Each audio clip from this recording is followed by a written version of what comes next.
Verso le 2:30, 3, qualcuno ha cercato di entrare.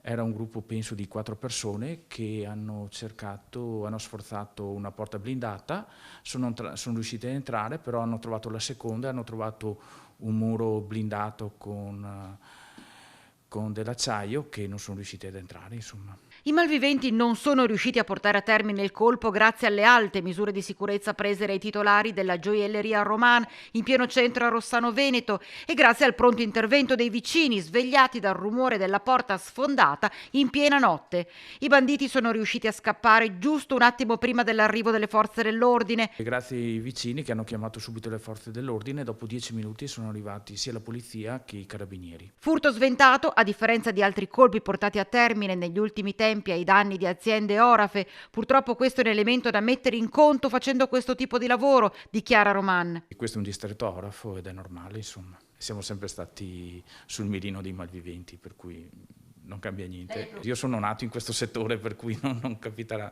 cioè capiterà sempre.